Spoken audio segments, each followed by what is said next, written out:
Salut mes petits chats, j'espère que vous allez bien. Je vous retrouve aujourd'hui pour une nouvelle vidéo et il s'agit d'un nouvel abécédaire de la sirène.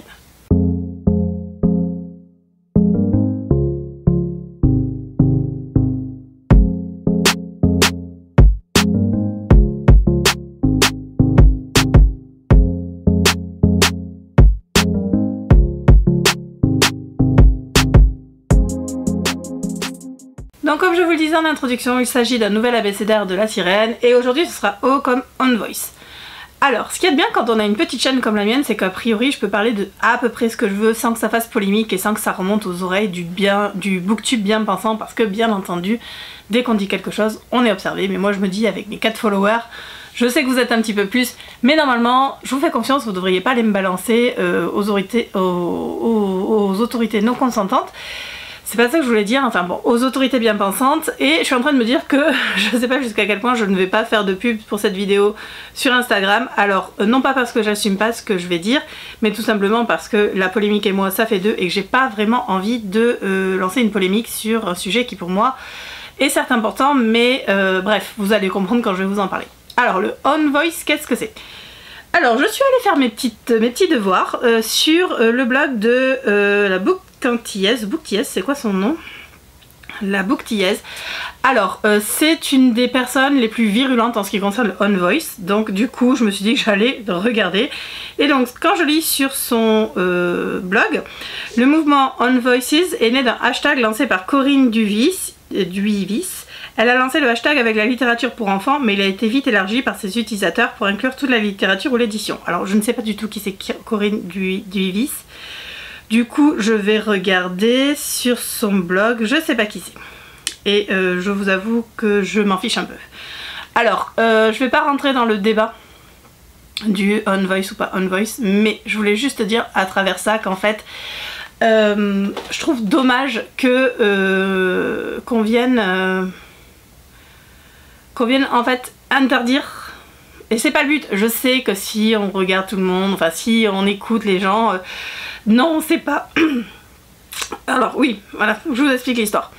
Je suis blanche, je suis cis, je suis hétéro, donc en gros je n'ai pas mon mot à dire sur beaucoup de sujets qui concernent donc notamment les romans On Voice. Alors j'exagère peut-être, je grossis un petit peu le trait, mais c'est un peu l'impression que ça donne. Alors je sais, on va me dire t'es privilégié, t'as pas à te sentir t'as rien à dire en fait, en gros c'est ça. J'ai rien à dire parce que je ne fais pas partie d'une minorité, parce que je suis hétéro, parce que je suis blanche et que du coup je sais pas. Alors je veux bien croire que je ne sais pas en effet ce que vivent les personnes qui font partie d'une minorité, même si on est tous la minorité de quelqu'un, j'ai envie de dire.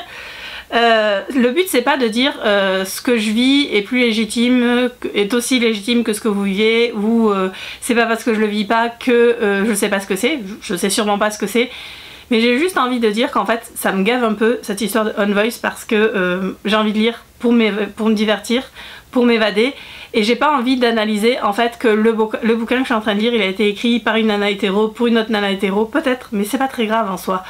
Je suis pas en train de lire un roman, je suis pas en train de lire un fait de société, je suis pas en train de lire un témoignage, je suis en train de lire une romance. Je vais vous sortir l'exemple qu'on sort systématiquement et qui est sûrement très controversé, mais un auteur qui écrit un thriller n'a pas forcément tué quelqu'un. Pour autant ça se vend. Le travail d'un auteur pour moi c'est de faire des recherches, et si les recherches sont bien faites, si l'auteur a fait son job, ben en fait il n'y a pas de raison que le roman soit moins valable que un roman écrit par un auteur On Voice. Et puis où s'arrête la limite du On Voice en fait, parce que la dernière fois je commence à lire un roman d'un auteur On Voice, donc en fait il est gay, sauf que dans son roman il y avait un personnage asiatique et un personnage black, et lui il est blanc. Et du coup, où est-ce qu'on va comme ça? Parce qu'en fait, ça va jusqu'où la représentation? Juste le fait d'être gay, ça légitime le fait d'écrire un roman On Voice. Et donc si un auteur gay écrit un roman sur un personnage handicapé, mais n'étant pas lui-même handicapé, il est quand même On Voice. Voilà, c'était juste de ça dont j'avais envie de vous parler en fait, de cette manie de vouloir toujours que les gens rentrent dans des cases. Alors je dis pas que les cases c'est pas bien, parce qu'il y a certaines personnes pour qui c'est important d'avoir une case, et que le fait de rentrer dans une case peut leur permettre de se sentir entouré, de plus se sentir seul, mais ça double tranchant. Et en fait Je pense que personne n'a le droit de dire à quelqu'un d'autre ce qu'il peut faire ou ce qu'il peut pas faire, ce qui, dans la limite bien entendu hein, de liberté, blablabla, mais ce qu'il peut lire, ce qu'il peut pas lire, ce qu'il peut écrire, ce qu'il ne peut pas écrire, à partir du moment où le travail de recherche est bien fait. Et c'est pas parce que telle personne qui fait partie d'une minorité va vivre ou ressentir les choses d'une certaine manière que toutes les personnes de cette minorité-là vont le vivre de la même manière. Et je trouve ça quand même assez hallucinant de se dire que les gens qui font partie d'une minorité vont encore plus n'ont aucun soutien pour les minorités à côté. Et sauf qu'à un moment j'ai envie de dire il faut que tout le monde soutienne tout le monde. Alors je veux pas dire que les minorités ça doit plus exister, qu'il n'y a pas de race, qu'il n'y a pas de couleur, enfin qu'il n'y a pas de couleur, excusez-moi pour le mot race, qu'il n'y a pas ce genre de choses, mais en fait il faudrait juste arrêter de se tirer les pattes dans les pattes les uns des autres. Et c'est pas parce que je suis blanche, cis et hétéro que quand je lis une romance hétéro je me reconnais. Et c'est pas vrai, je me reconnais pas du tout dans les personnages féminins des romances hétéro où il y a des femmes blanches. Alors à un moment on fait quoi? Oui, c'est important qu'il y ait de la représentation, c'est important qu'il y ait de la diversité, je dis pas le contraire, et bien au contraire, je trouve ça important qu'on puisse s'identifier aux personnages des bouquins, parce que lire ça permet de découvrir des choses, ça permet peut-être que lire tel ou tel bouquin avec tel ou tel personnage, ça va permettre à une personne de se sentir exister en fait, tout simplement, de se dire ah bah non, ce que je vis c'est normal, ça m'arrive, et ça je trouve que c'est hyper important. Mais pour moi la limitation du on voice est peut-être trop importante, dans le sens où c'est pas parce qu'on ne fait pas partie de cette minorité là qu'on ne peut pas en fait écrire sur cette minorité là. Alors je dis pas qu'il n'y a pas des erreurs qui sont faites, mais je vais rester vraiment sur la romance parce que c'est ce que je lis et je veux bien être précise là-dessus. Je parle uniquement du on voice dans la romance.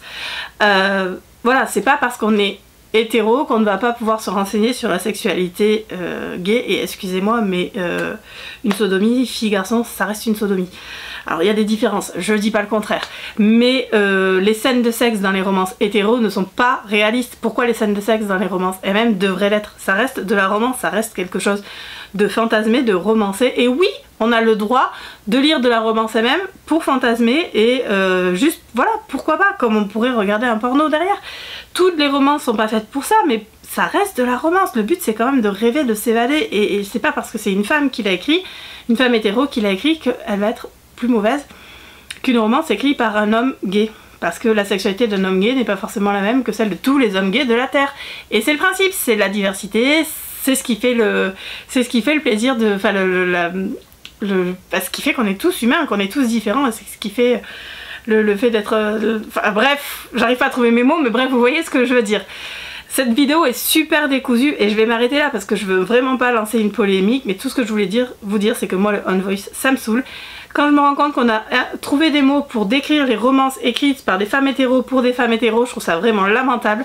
Coller des étiquettes un peu partout quand la personne ne l'a pas demandé, je vois pas trop l'intérêt. Coller une étiquette, si ça peut permettre à quelqu'un de se sentir appartenir à un groupe et de se sentir reconnu, ok. Aller coller des étiquettes juste pour dire ben toi t'es différent, tu fais pas partie de ce groupe là, je trouve ça vraiment dommage, et c'est un petit peu l'impression que ça donne en ce moment avec le mouvement on voice dans la romance MM, et je précise bien dans la romance MM.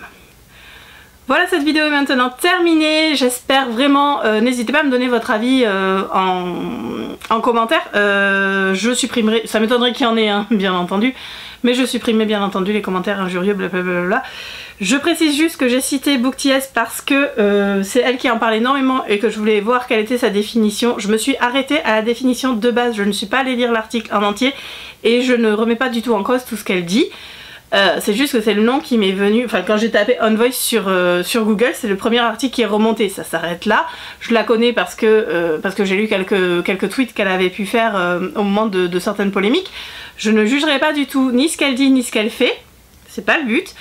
Et voilà, je m'arrête juste là, je veux pas lancer de polémique, hein, ça suffit, c'est juste mon petit avis perso, moi en tant que femme blanche, cis et hétéro, donc en gros j'ai pas le droit de parler, mais je voulais juste vous en parler à vous parce que j'avoue que le coup de... j'ai même pas noté le nom, hein, mais du mot qui a été sorti pour les romances MM écrites par des femmes hétéros pour des femmes hétéros, ça m'a un peu gonflé, mais bon, je pense que j'ai pas le droit de parler vu que je suis hétéro.